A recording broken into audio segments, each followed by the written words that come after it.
Hello friends, ప్రతి ఒక్కరికి జీవితంలో సక్సెస్ కావాలని, విజయం సాధించాలని, ముందుకు వెళ్ళాలని ప్రతి ఒక్కరికి ఉంటుంది. కానీ మనం మన జీవితంలో వచ్చే కష్టాల గురించే ఆలోచిస్తూ వాటిలోనే మనం చిక్కుకుపోతూ ఉంటాం. ఒకవేళ మనం ఆ కష్టాల నుండి బయటపడే మార్గాన్ని వెతికితే అది తప్పకుండా దొరుకుతుందని సత్యాన్ని తెలుసుకోండి. ఎందుకంటే ఈ ప్రపంచంలో తాళం లేకుండా ఏ తాళం చెవి అంటే ఏ తాళం గుర్తు కూడా తయారు కాలేదు కదా ఫ్రెండ్స్. ఒకవేళ ఆ తాళం చెవి దొరకకపోయినా ఆ దేవుడు మీకు ఎంత శక్తిని ఇచ్చాడంటే ఒక తన్ని ఆ తలుపును పగలగొట్టేయచ్చు కదా. మీకు అంత శక్తి ఉంది. ప్రతి సమస్య ఒక పరిష్కారం లభిస్తుందని తెలుసుకో ఫ్రెండ్స్.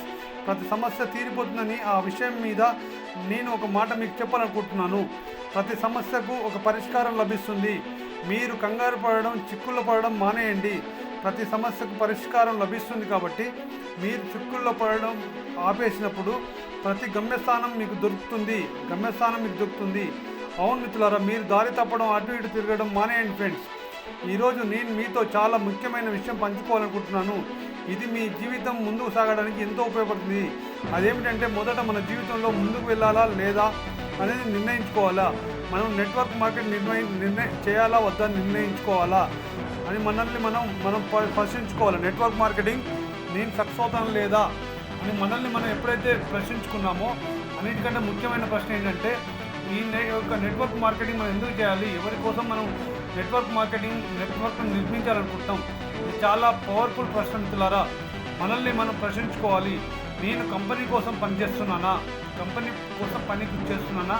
నేను నా టీం అంటే నా బృందం కోసం పనిచేస్తున్నానా, నేను నా టీం కోసం పనిచేస్తున్నానా, నేను నా బాధ్యతల కోసం పనిచేస్తున్నానా, నేను నా కళ్ళ కోసం పనిచేస్తున్నానా, లేక నా కుటుంబం కోసం పనిచేస్తున్నానా. ఇది మనం అడగాల్సిన ప్రశ్న. మన బాధ్యతలు ఏమిటో మనకు తెలియదా? మనకు తెలియదా? మన కళలు ఏంటో మనకు తెలియదా? మిమ్మల్ని ఎవరు చేయవలసిన అవసరం లేదు, ప్రేరేపించవలసిన అవసరం లేదు. మిమ్మల్ని గుర్తుపెట్టుకోండి మిత్రమా, మిమ్మల్ని ఎవరు కూడా ప్రేరేపించలేరు, ఎవరు కూడా మిమ్మల్ని మోటివేట్ చేయలేరు. మీ పరిస్థితులు మిమ్మల్ని మోటివేట్ చేయలేనప్పుడు ఈ ప్రపంచంలో ఏ మోటివేషనల్ స్పీకర్ కూడా, ఏ రీల్స్ కూడా, ఏ సెల్ఫ్ హెల్ప్ బుక్స్ కూడా, ఏ మోటివేషనల్ బుక్స్ కూడా మిమ్మల్ని మార్చలేవనే సత్యాన్ని తెలుసుకోండి.